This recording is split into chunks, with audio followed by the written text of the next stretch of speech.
Hello, my name's Carl Bown, and you may know me from the Tesla Model 3 owners group on Facebook.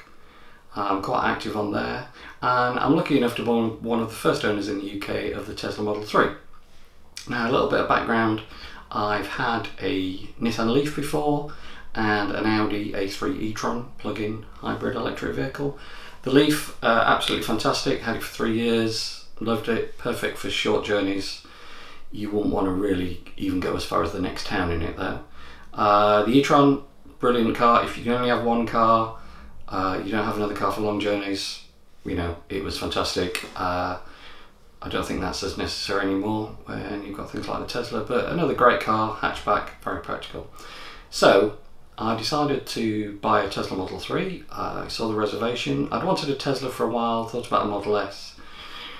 Never quite justify it. It seemed a bit big for what I needed. There's two of us at home now, and quite expensive, and I was really looking forward to them releasing some smaller models. So when they announced the Tesla Model 3, I straight on the reservation list.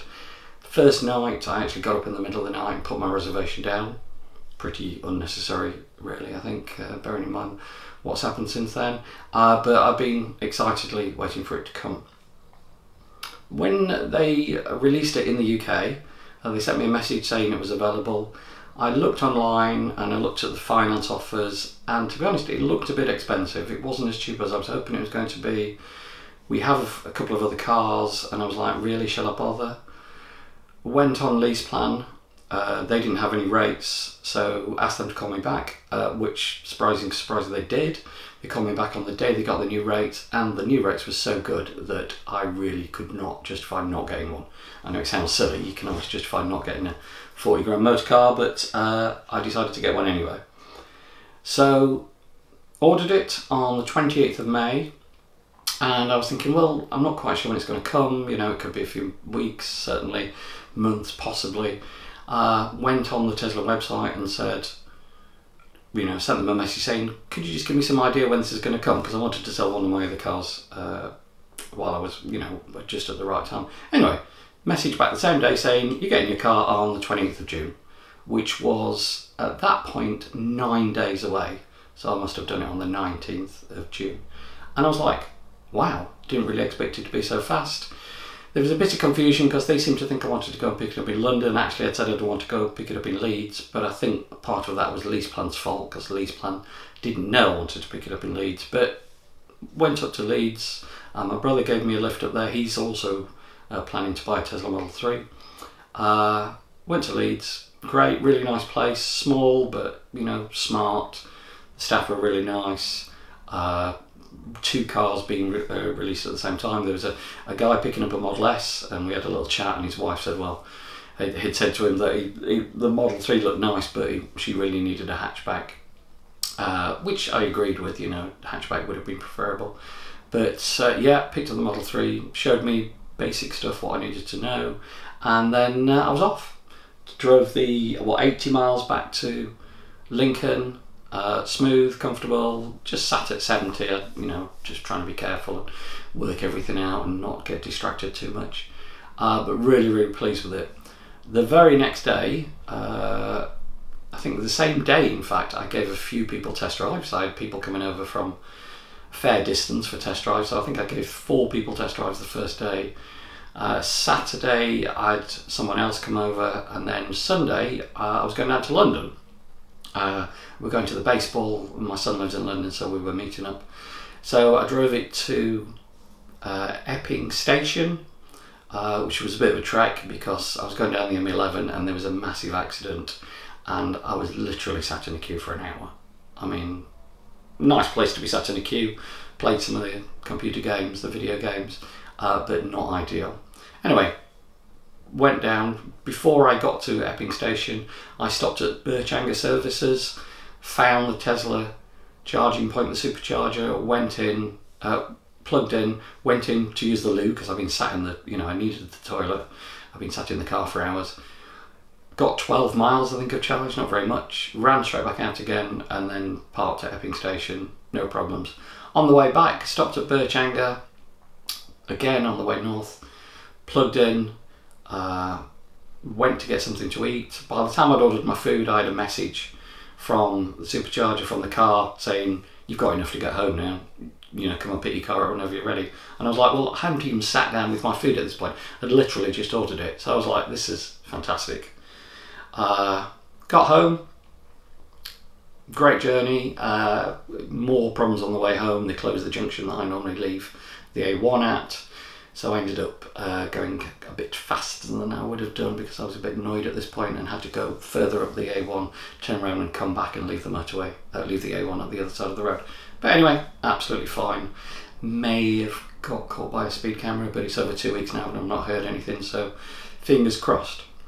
Anyway, the next day, so Friday I picked it up, Saturday had a test drive. Sunday gone to London. Monday we were going off to Lowestoft. Now we have a holiday home in Lowestoft. It's about 130 odd miles from Lincoln to Lowestoft.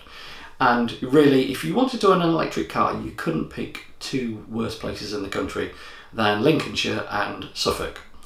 Electric vehicles are pretty much an unknown in these areas. They're very large, sparsely populated. Obviously I've got a charger at home. I've had a couple of electric cars before, so I'd already got chargers. And did the route on a betterrouteplanner.com, and it said, stop at Thetford if you want. It said you can get there and back there and then charge a bit before you come back. But we thought, well, we always stop on the way anyway because anything more than 2 hours is too much for me. Went to Thetford, the Elvedon supercharger, absolutely superb. Again, plugged in, a couple of other cars there. Went in. By the time my food arrived, it had said it was ready. Went to Lowestoft. There's no charging at my holiday home. It's a bit away from the car park, so we've got a sort of little bungalow on a lake. So I had a drive round the next day. I had a little drive around Lowestoft looking for chargers. Found there's an Instavolt one at Bannatyne's Health Club. That was 35 pence a kilowatt hour. So not cheap, however incredibly convenient. You walk up, you wave your contactless credit card at it, you plug in and you charge. And you can have as much as you want, obviously. And there was a leaf there when I got there, and I did use it again before I came home just to stick a few more miles in. And there was nobody there that time. So absolutely superb. I had no complaints about the charging, and I have no longer have range anxiety. I think the other thing that really got me was the fuel economy. Now, going down from Lincoln to Lowestoft, you're mostly on single carriageway A roads. So it really should be ideal, but I was getting nearly 5 miles. I mean, like 203 kilowatt hours per mile, 203 watt hours per mile, not kilowatt hours per mile, that'd be terrible. Which is pretty much 5 miles per kilowatt hour. That's far more than I expected. I was expecting on a sort of reasonable run like that to be getting about 4 miles, so really, really pleased. And one thing I found out, even doing a few demonstrations and maybe putting it in standard mode to show people just how fast it can go, really, really happy with the economy. I can't see any problems with it at all in terms of the economy. It's much better than I thought. And looking at the reviews of other electric vehicles that other major manufacturers have released, the Tesla has got to be so much better than all those. They seem very inefficient in comparison. Tesla's had years of experience, so I'd expect them to be better. So what do I like about it? It's smooth, it's nice, comfortable car, the seats are really nice, the interior's very smart. I say it's got a sort of Scandinavian minimalist look to it. People, not everybody I would think will get on with the fact that there's just the big screen and very few other buttons, but to me it seems brilliant. Big map, big rear camera, you've got a big screen to show your rear camera on, everything's in one place, so really pleased with that. I say it's comfortable, it's smooth, it can get a little bit jittery over broken surfaces, so if the roads aren't perfect you might get a little bit of bouncing at lower speeds. The economy, like I say, another thing I really like about it, and as soon as I got to Lowestoft I was like, wow, if I'm going to get this sort of economy I'm never going to have any worries about range anxiety. Lots of room in the boot. It's a saloon, obviously. It's almost exactly the same size as a BMW 3 Series, Mercedes C-Class, Audi A4, and they've all got big boots. This has got a big boot. The underfloor section in the boot was absolutely enormous. I could actually get two small cases in that, which really surprised me. So I didn't even need to, because the normal boot is so big that when we came back I didn't even bother putting stuff in there. The front boot, I've used it so far, I've just put the charging equipment in, but yeah, really pleased with it. I can't think of it that much wrong with it, apart from one or two little dislikes. First thing is, over 70 mile an hour, I would say you're getting a fair amount of wind noise. Now, it might be just that I'm hearing the wind noise because it's an electric car. Obviously, electric cars are generally quieter, so you tend to pick up road noise and wind noise more. I think there is a kit available that you can buy on eBay if you want to reduce the wind noise. You can get like a little sealant that goes around it. I don't know whether I'd bother. I've got it on a lease for 2 years, so when it goes back, I'm probably going to be getting another one. So I might just wait and see. The other thing is, one of the big vaunted things about Tesla is autopilot, navigate and autopilot, full self-drive. Now, I haven't got the full self-driving capability because it's a lease, and the full self-driving capability was going to add probably another 200 quid a month, just when I'm only paying 350 quid a month anyway, including VAT. Adding another £200 a month for it seems ridiculous. But it's just the standard cruise control is not very good. Brilliant if you're on A roads, brilliant if you're on a multi-carriageway road like a motorway or the dual carriageway, something like that with 2 lanes either side. You cannot drive down an urban street in it. It will just stop every few feet as soon as it sees a car parked on the left hand side. So if you're looking at the moment and thinking of getting one, really, unless you're going to keep in it for a long time, don't bother with a full self-driving. If you're getting it for a 2 or 3 year lease especially, just don't do it. It's just not worth it. If you're buying it and you're thinking you're going to keep it 10 years, well, it might be worthwhile, but unless it vastly improves in the next few years, I can't see it being worthwhile for anybody. Do I really want to be able to summon it out of a car parking space? Well, if I can't get out of the car when I park, then it's not much use anyway. Maybe if I lived in America and the roads were huge and I could do that, but for me, it's just impractical. My wife's car, she's got a Seat Arona, which has got automatic cruise control. It keeps the distance from the car ahead, just like the Tesla does. I don't think it does lane centering, which the Tesla is very good at, but it actually will drive down the road with cars parked at the side without braking, or at least lifting off every few hundred meters or less. So to be honest, I don't think it was particularly practical. So rounding it up, everything about it, absolutely delighted with it. It does everything I wanted to. One of the dislike maybe is I would have preferred a hatchback, but I'm already looking like in 2 years that hopefully the Model Y will be available. If you are looking for a 40 grand car, then there is absolutely no reason that I can see not to get a Tesla Model 3 unless you need a hatchback or an estate. Its fuel economy is fantastic. It's the fifth of the price of a competitive car. If you look at something like a BMW 340, which probably has similar performance, it's so much cheaper to run. It's about the same price to buy, so much cheaper to run.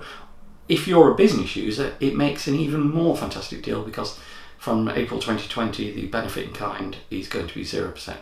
So really, if they don't sell these by the bucket load, then people are just badly informed. That's really all I can say. If you don't need a hatchback, you don't need an estate, get a Tesla Model 3. I think you will be very happy with it, and I think you will find it immensely practical car to run. Okay, I'm going to stick my referral code in the text underneath. I'll stick it in the comments on YouTube as well. I've already had one referral, which was really nice. A guy gave a test drive to. I don't do it for that, but if you're getting 1,000 miles and I'm getting 1,000 miles, I'm not going to complain. If you're in the Lincoln area and you want to ride in one, you've either ordered one and you can't wait, or you haven't ordered one, you're thinking about getting one, just hook me up on Facebook and I'm quite happy to give you a ride. It's really exciting. I'll put it in standard mode and you can see just how fast it is. To be honest, in chill mode, everybody thinks, oh, it's quite sprightly. Then you put it in standard mode and then they're like, wow, so what the performance, because mine's just an SR Plus, what the performance must be like, who knows? I mean, I know people do know, but yeah, incredible. Okay, thanks for watching. Give us a like if you've enjoyed it, but you know, if you haven't enjoyed it or you don't care about it, it doesn't really make any difference to me. All right, thanks very much. Bye.